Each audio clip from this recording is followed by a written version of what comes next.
Pohon bidara begitu istimewa, padahal pohon ini banyak tumbuh di Indonesia. Menariknya, daun dari pohon ini begitu ditakuti jin, sehingga bisa menjadi racun bagi bangsa jin. Daun inilah yang biasa digunakan untuk mengobati sihir dan gangguan jin. Bagaimana cara menggunakan daun bidara untuk mengobati sihir atau gangguan jin? Wahab bin Munabih, salah seorang pemuka tabi'in yang ahli dalam sejarah dan ilmu kedokteran, menyarankan cara menggunakannya untuk pengobatan dan pengusir jin dengan cara mengambil 7 lembar daun bidara yang dihaluskan, kemudian dilarutkan dalam air dan dibacakan ayat kursi, surat Al-Kafirun, Al-Ikhlas, Al-Falak, dan An-Nas. Untuk mengobati sihir, Al-Qurtubi menceritakan dari Wahab, ambil 7 helai daun bidara, tumbuh halus lalu dicampurkan air dan dibacakan ayat kursi, lalu diberi minum pada orang yang terkena sihir 3 kali teguk, dan air di ember yang telah dibacakan ayat-ayat dan juga dicampur bidara dipakai untuk mandi, insya Allah akan hilang sihirnya. Dan diutamakan membaca Al-Falak, An-Nas, juga ditambah ayat kursi karena ayat-ayat itu dapat mengusir syaitan. Selain untuk mengobati sihir dan gangguan jin, daun bidara juga bisa dipergunakan untuk bersuci bagi orang yang baru masuk Islam atau mu'alaf. Hal ini terjadi pada masa Nabi SAW saat ada seseorang yang akan memasuki Islam, lantas Nabi SAW memerintahkannya untuk mandi dengan air dan daun sir daun bidara. Hadis riwayat Nasai, Tirmizi, dan Ahmad. Wanita bersuci dari haid juga disarankan dengan air yang dicampur daun bidara. Aisyah radhiyallahu anha menuturkan, salah seorang di antara kalian wanita haid mengambil air yang dicampur dengan daun bidara, lalu dia bersuci dan memperbaiki bersucinya. Kemudian dia menuangkan air di atas kepalanya seraya menggosoknya dengan gosokan yang kuat sampai air masuk ke akar-akar rambutnya. Kemudian dia menyiram seluruh tubuhnya dengan air. Kemudian dia mengambil secarik kain yang telah dibaluri dengan minyak mis, lalu dia berbersih darinya. Aisyah berkata, dia mengoleskannya ke bekas-bekas darah. Hadis riwayat Muslim, Aisyah. Masih ada manfaat daun bidara yang lain, dan inilah yang banyak dikenal di tanah air. Daun bidara biasa digunakan campuran untuk memandikan jenazah. Nabi SAW memerintahkan agar daun bidara digunakan sebagai campuran air memandikan jenazah putrinya Zainab. Atiyah berkata, Nabi SAW pernah menemui kami sedangkan kami kala itu tengah memandikan putrinya Zainab, lalu beliau bersabda, mandikanlah dia 3, 5, atau 7 kali atau lebih dari itu. Jika kalian memandang perlu, maka pergunakan air dan daun bidara. Ummu Atiyah berkata, dengan ganjil? Beliau bersabda, ya. Dan buatlah di akhir mandinya itu tumbuhan kafur atau sedikit darinya. Hadis riwayat Bukhari, Muslim, dan yang lainnya. Lalu pohon bidara jenis apa yang memiliki khasiat semacam itu? Pohon bidara termasuk tanaman yang bisa tumbuh di berbagai kondisi, termasuk di kondisi yang kering. Oleh sebab itu, tumbuhan yang bernama Latin Ziziphus mauritiana tersebar secara alami di berbagai wilayah lain seperti Aljazair, Tunisia, Libya, Mesir, Uganda, dan Kenya di Afrika. Di Asia, pohon bidara juga tumbuh subur seperti Afghanistan, Pakistan, India Utara, Nepal, Bangladesh, Cina Selatan, Vietnam, Thailand, Semenanjung Malaya, Indonesia, hingga Australia. Tumbuhan ini bisa ditemukan mulai dari tepi pantai hingga daerah berketinggian 1000 meter di atas permukaan laut. Termasuk di Nusantara, tumbuhan ini menyebar secara merata di berbagai wilayah Indonesia. Di Indonesia memang banyak perbedaan pandangan mengenai pohon bidara ini. Ada yang bilang bidara yang bisa digunakan untuk ruqyah adalah bidara Arab, sedangkan bidara Cina dan bidara Jawa Widoro atau yang sering disebut apel India tidak dapat digunakan untuk ruqyah. Tapi para pakar ruqyah menegaskan bidara apel India buahnya bisa dimakan dan insya Allah dapat menghilangkan gangguan sihir yang menyerang perut.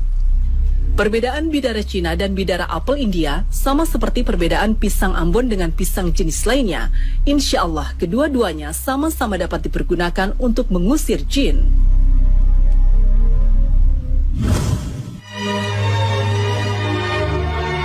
Pemirsa kesana, daun bidara sangat istimewa. Kemuliaannya disebut-sebut Allah Subhanahu wa Ta'ala dalam Al-Quran dan hadis Nabi SAW.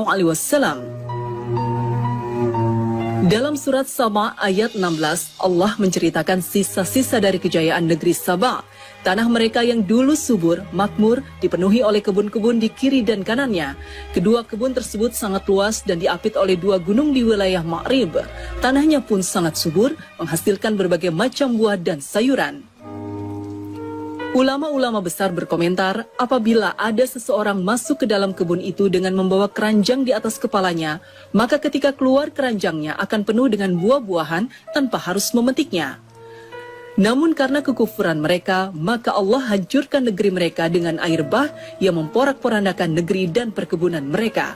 Allah Subhanahu wa Ta'ala berfirman, tetapi mereka berpaling, maka kami datangkan kepada mereka banjir yang besar, dan kami ganti kedua kebun mereka dengan dua kebun yang ditumbuhi pohon-pohon yang berbuah pahit, pohon ansel, dan sedikit dari pohon bidara. Quran Surat Saba 16. Al-Quran juga menyebutkan pohon bidara di dalam surat Al-Waqiah ayat 28, menyebutkan pohon-pohon yang ada di surga yang diperuntukkan bagi golongan kanan. Dan golongan kanan, alangkah bahagianya golongan kanan itu berada di antara pohon bidara yang tak berduri. Quran Surat Al-Waqiah 27 hingga 32. Dengan demikian, pohon bidara bukan pohon sembarangan, tapi pohon yang sangat istimewa karena merupakan tumbuhan surga. Bahkan Allah Subhanahu wa Ta'ala selalu menyebutkan sebagai kenikmatan di surga. Tentu saja pohon bidara di surga berbeda dengan pohon bidara di dunia. Jika pohon bidara yang ada di dunia biasanya banyak duri dan sedikit buah, maka pohon bidara di surga tidak berduri dan banyak buahnya. Awalnya saat sahabat Nabi mendengar tentang pohon bidara di surga, informasi ini mengejutkan orang. Karena pohon bidara yang dikenal mereka banyak durinya, mana mungkin Allah menyediakan kenikmatan surga dengan pohon bidara yang banyak durinya? Inilah yang ditanyakan oleh seorang Arab Badui kepada Rasulullah SAW. Orang Badui itu mempertanyakan, kenapa di surga ada pohon yang bisa menyakiti penghuninya? Ia pun menyebut pohon bidara. Rasulullah SAW pun menjelaskan bahwa pohon bidara di surga tidak berduri, berbeda dengan yang di dunia. Dan tempat-tempat duri pada pohon tersebut justru terdapat buah. Dan uniknya, buah-buah tersebut mengeluarkan hingga 72 aneka warna dan tidak satu pun warnanya sama. Kisah ini diriwayatkan oleh Hakim dalam kitab Mustadraknya. Di surga juga terdapat sebuah pohon agung yang disebut Sidratul Muntaha, tempat tertinggi yang pernah dikunjungi Nabi SAW dalam peristiwa Mi'raj ke langit ke-7. Sidrah berarti bidara, Muntaha berarti puncak atau penghabisan. Maka Sidratul Muntaha berarti pohon bidara yang merupakan puncak atau penghabisan. Karena namanya pohon bidara, jadi kemungkinan bentuknya memang seperti pohon bidara, hanya saja hakikatnya tentu berbeda. Dinamakan Sidratul Muntaha atau pohon bidara yang menjadi puncak atau penghabisan karena di pohon inilah sumber dari segala makhluk termasuk para malaikat. Ia juga puncak dari ketinggian yang pernah dikenal makhluk karena ia terletak di langit ke-7. Mengenai ukuran pohon tersebut dalam hadis sahih riwayat Tirmizi, jika seseorang naik kuda baru bisa melintasi bayang-bayang salah satu dahannya, maka ia membutuhkan waktu 100 tahun lamanya. Seperti layaknya pohon lain, ia juga memiliki daun dan buah. Daunnya seperti telinga gajah, sedangkan buahnya seperti kendi. Kemudian terdapat laron-laron yang terbuat dari emas. Pohon ini juga menampilkan warna yang berubah-ubah karena diliputi oleh perintah Allah. Pohon ini sangat indah hingga tidak ada manusia yang mampu menggambarkan keindahannya.